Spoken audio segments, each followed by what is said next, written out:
क्या किसी माफिया का बेटा भला इंसान भी बना या माफियाओं का बेटा माफिया ही बनता है? यूपी बिहार के माफियाओं के छोरे क्या करते हैं? अखबारों और न्यूज चैनलों में सुर्खियां बनने वाले बाहुबली मुख्तार अंसारी, अतीक अहमद, ब्रिजेश सिंह, शहाबुद्दीन और विजय मिश्रा को तो आप जानते हैं, लेकिन क्या आप जानते हैं कि उनके बच्चे कहाँ हैं और क्या कर रहे हैं? तो चलिए एक एक करके हम आपको बताते हैं कि इस डॉन नेताओं के बच्चे कहाँ हैं और क्या कर रहे हैं। क्या पिता का साया इनके ऊपर भी पड़ा और ये समाज में एक अच्छे इंसान नहीं बन पाए? कहा जाता है कि बेटे का पैर पिता पे ही जाता है, लेकिन पिता के संस्कार भी बेटे में होते हैं। तो क्या माफियाओं के संस्कार उनके बेटों में भरे हैं, जिसके कारण वो अपराध से दूरी नहीं बना पाए? शुरुआत करते हैं यूपी के डॉन मुख्तार अंसारी से, जिसके परिवार का नाम मशहूर है। मुख्तार के दो बेटे हैं। बड़े बेटे का नाम है अब्बास अंसारी। मुख्तार का बेटा अब्बास अंसारी इंटरनेशनल लेवल का शूटर है। वो नेशनल से लेकर इंटरनेशनल लेवल तक कई पदक भी जीत चुके हैं। एक वक्त में दुनिया के टॉप 10 शूटर्स में शुमार रहे, लेकिन माफिया के परिवार से हैं तो उनका असर भी दिखता है। उसके ऊपर भी मुकदमे दर्ज हैं। पिता की साया ऐसी पड़ी कि वो शूटर होने के बाद भी अपराध से दूरी नहीं बना पाया। कई केस में शामिल होना और पिता का काम देखना अब्बास का पहला शौक है। योगी आदित्यनाथ सरकार में कई मामलों में पूछताछ हुई और कई मामलों में एसटीएफ ने भी पूछताछ की, पर कहा जाता है कि वो खुद के दम पर निशानेबाज बने और पिता के दम पे अपराध से नाता भी जोड़ा। जबकि छोटा बेटा उमर अंसारी क्या करता है, ये भी जानिए। कई मामलों में पूछताछ भी हुई, जबकि पुलिस ने एक बार 25,000 का इनामी भी बनाया था। जब पुलिस इसे खोज रही थी तब मुख्तार का छोटा बेटा गुपचुप तरीके से अपनी शादी जयपुर में कर रहा था, जिसकी तस्वीरें भी वायरल हुई थी। अब बारी है वाराणसी के बाहुबली ब्रिजेश सिंह की। नाम तो आपने सुना ही होगा।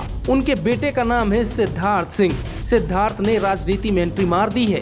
इसी साल मार्च में हुए जिला पंचायत चुनाव में सिद्धार्थ ने बीजेपी के टिकट पे चुनाव लड़ा और वो अपने पिता की राजनीतिक विरासत संभालने के लिए तैयार हैं। लेकिन पिता का साया इनके ऊपर भी रहा।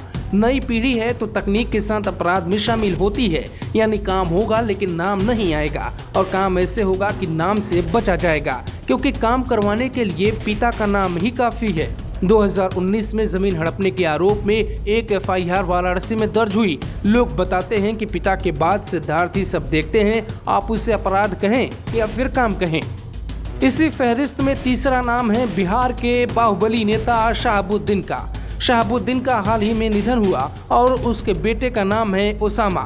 वो भी अपने पिता की राजनीतिक विरासत संभालने को तैयार है। शहाबुद्दीन की मौत के वक्त ओसामा काफी चर्चाओं में रहा और उसकी शादी की खबरें भी सुर्खियां बनी, क्योंकि इस शादी में ओसामा का सारथी बना यूपी के डॉन मुख्तार अंसारी का बेटा। लेकिन वो क्या करता है ये जानना जरूरी है। ओसामा कितना ताकतवर है इसका अंदाजा आप ऐसे लगा सकते हैं कि उसकी शादी में बिहार के नेता तेजस्वी जमीन पर बैठे हैं। ओसामा राजनीति में बहुत कुछ करने की संभावनाएं भी रखते हैं। आने वाले दिनों में अगर आरजेडी सत्ता में आती है तो ओसामा का जलवा आप भी देख सकते हैं। पिता की तरह ओसामा पर भी मुकदमा दर्ज होने शुरू हो गए।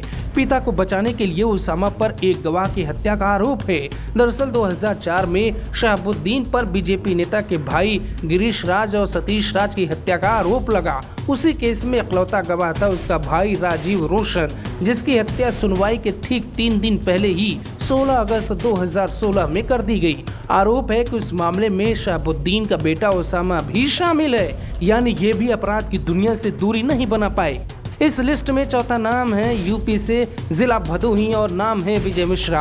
बाहुबली विधायक विजय मिश्रा के बेटे का नाम है विष्णु मिश्रा, जो एक कारोबारी हैं। लेकिन इस साल विष्णु मिश्रा तब सुर्खियों में आए जब पुलिस ने उनके मकान की कुर्की कर दी, क्योंकि विजय मिश्रा के बेटे पर अपने रिश्तेदार का मकान कब्जाने, संपत्ति पे कब्जा करने जैसे कई गंभीर आरोप हैं और वो पुलिस से भागकर फरार हो गया था। विकास मिश्रा पुलिस से भाग रहे हैं, लेकिन पिता का साया पूरा इनके ऊपर है, जिसके लिए विकास मिश्रा भी पिता की तरह बदनाम हो गए। यूपी में एक और बाहुबली है, नाम है अतीक अहमद। पूर्व सांसद अतीक का नाम क्राइम की दुनिया में जाना पहचाना नाम है। उसके बेटे का नाम है मोहम्मद उमर। उमर अपने पिता के नक्श कदम पर है, उस पर कई केस चल रहे हैं। 2020 में अतीक के बेटे पे सीबीआई ने 2 लाख का इनाम रखा था। अतीक का एक और बेटा है जो राजनीति में पिता की विरासत को ढोने की कोशिश कर रहा है। उसका नाम है अली अहमद, जिसने ओवैसी की पार्टी AIM पिता के साथ ज्वाइन की है। बाहुबलियों की लिस्ट लंबी है, ये उनमें से कुछ नाम है, लेकिन ज्यादातर बाहुबलियों के परिवार पर उनके बाहुबल का असर पड़ता है और अपराध की दुनिया से परिवार भी दूरी नहीं बना पाता। आप जानकर हैरान होंगे कि कई बाहुबलियों की पत्नी भी अपराध से दूरी नहीं बना पाई। वो भी कहानी आपको जल्द ही बताएंगे, लेकिन आप एक कहानी जरूर देखें जो ग्लोबल भारत आपको जल्द ही दिखाने वाला है। कहानी है कि राजनीति के सबसे बड़े प्यादे कैसे बनते हैं माफिया, मुख्यमंत्रियों से दोस्ती की कहानी। Bureau report, global Bharat TV.